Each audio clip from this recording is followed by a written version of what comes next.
Firstly, let me say thank you very much for choosing to join Volo Aero.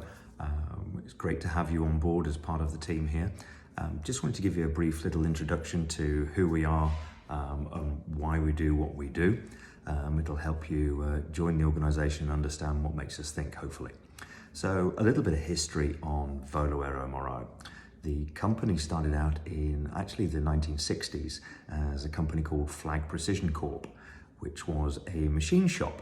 And what happened was, over time, the second owner purchased the company, and with that person coming from a Hamilton Sundstrand background, which is now part of Raytheon Technologies or Collins Aerospace, that person got us into aerospace machining and repair work.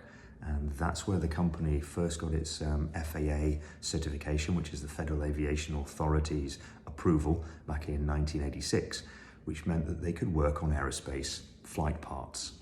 Now, that company had always been in East Longmeadow, Massachusetts, and then I became the third owner in 2015, at which point we changed the name slightly from Flag Precision to, well, it was actually not really slightly, it was a major change, to Volo Aero MRO, as we focus more on repair work for the aerospace industry. So MRO stands for Maintenance, Repair and Overhaul. And we did that in 2015. And then we went through a process where we got into military repairs as well as the civil market. And we obtained our EASA certificate, which is the European approval, in 2017. Then we went after our AS 9110 or ISO quality approvals, and we obtained those in 2017. The EASA approvals in 2021. And then recently we've just been awarded our UK CAA approvals in 2024. So that's a little bit of where we came from. So moved from basically a simple machine shop with, in 2015, 3 employees, and through to 2024, where we are currently when I made this video, with 10 employees in 16,000 square feet, still based in East Longmeadow, serving the civil, military, aerospace markets. So here at Volo Aero, our mission is to provide brilliant machining solutions to our aerospace customers. So what does that really mean to you as a member of the team? So from our background of precision grinding, we do very tight tolerance work on aerospace parts.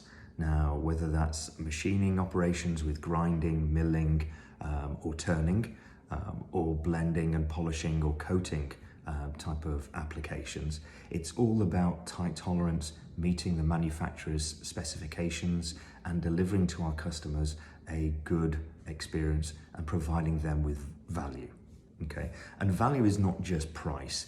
It's down to the quality of the product, it's the turn time that we produce our products in, and how well we communicate to our customers.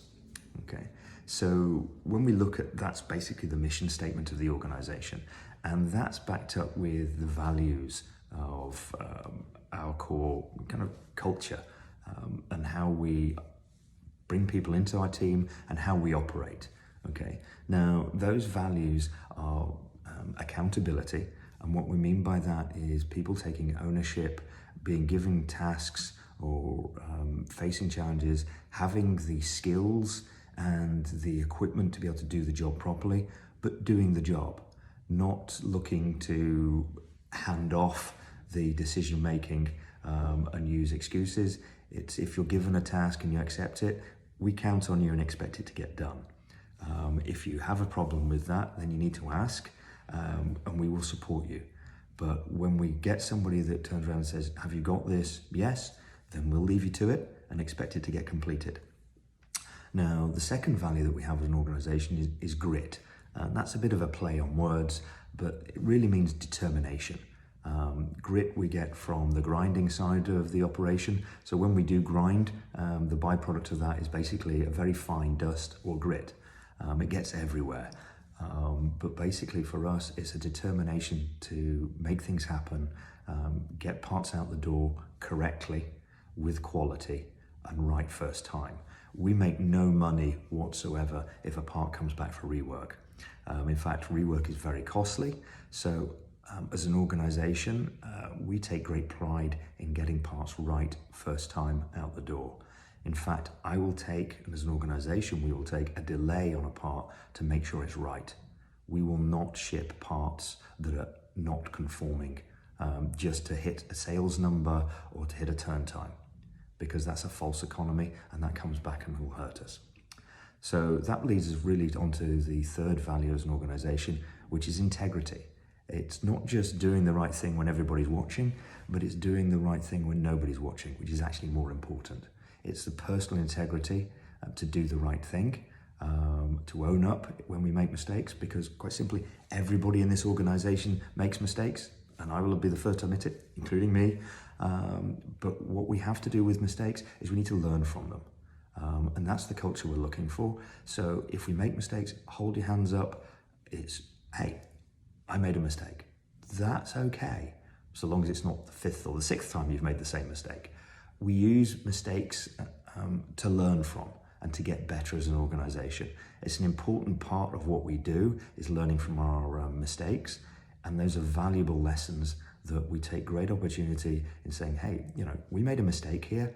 How did that happen? How do we prevent it happening again? That's the most important thing that we take away from issues like that, is how do we make ourselves better?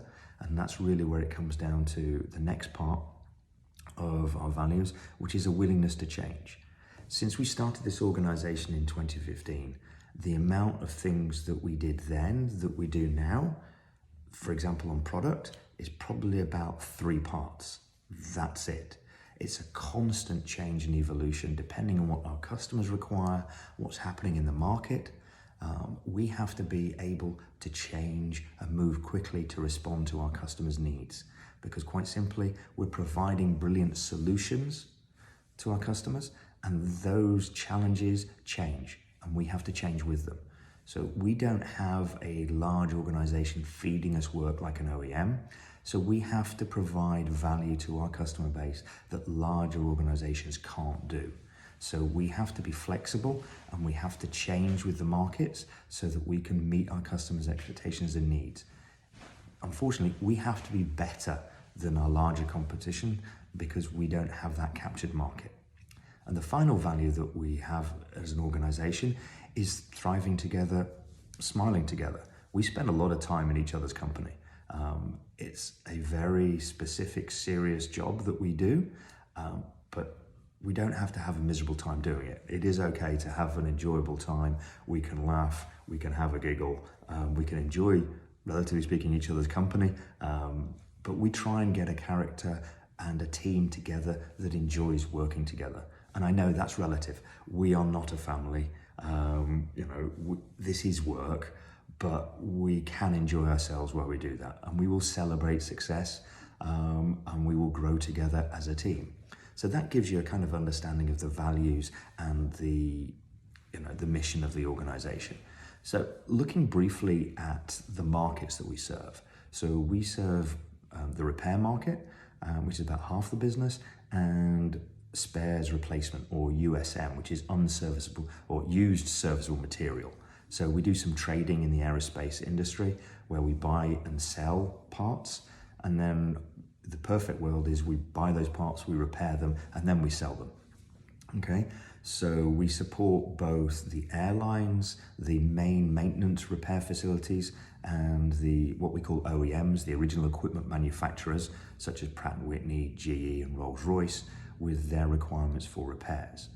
Now, the repair market that we support is basically broken into 2 sections. It's the civil market and it's the military market. Now, on the military, that restricts some of the data that we deal with, which is covered under ITAR regulations.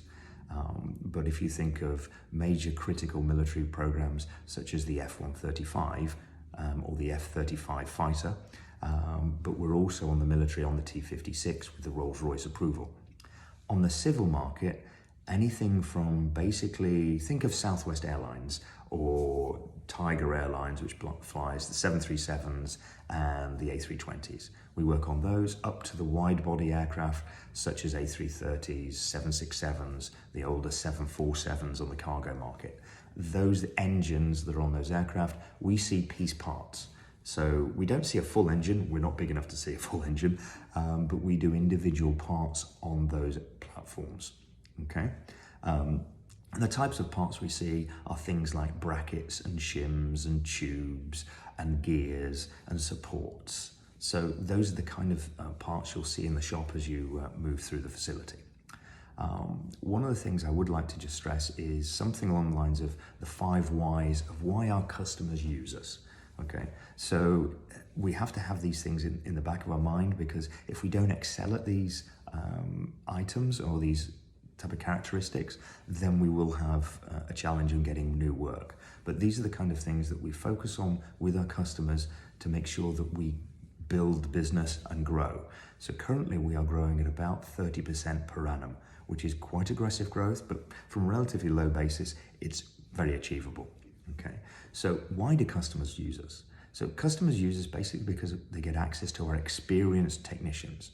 We have some very good experienced people that do machining and blending and do operate our machinery, okay?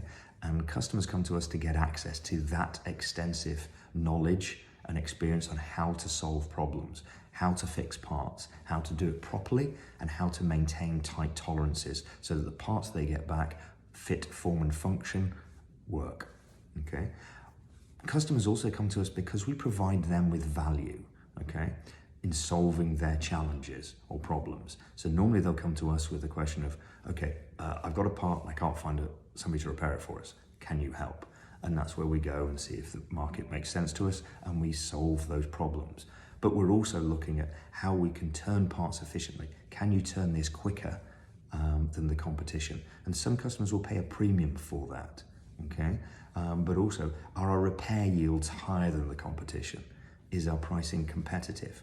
You know, do we have the capacity and the capability to do the job? Okay, so these are all the things that customers value. Different customers value things differently, and we have to flex and adapt to what they value. We also come to us because we put people first. We're not a large organization, we're responsive to people. After all, this is all a people relationship challenge. So there's the people internally in our team, there's the people at our customers, and we have to work and find the best way of managing everybody's expectations and everybody's needs so that we can be a success. We get and fit to our customers in a way that's flexible and meets their needs. Whereas larger organizations, it's a case of, no, this is the way we do it, you have to fit us. That's not the way we operate, okay? And our customers appreciate that. We have the flexibility and speed of decisions. So we will change and add new parts rapidly. That is an advantage for us, and it's our customers, when they come to us and say, can you do this? And we can go back to them within a day and say yes or no. That is valued, okay? And another reason that they come to us, the last one really, is we have simple and transparent pricing. We don't have hidden fees. We don't have surprises, so we communicate to our customers, and we don't have unnecessary costs. We just do the work that's required for the part. So that's a brief kind of background. Thanks for your attention. I hope it kind of gives you some kind of understanding of who we are and where we've come from. We appreciate you joining us.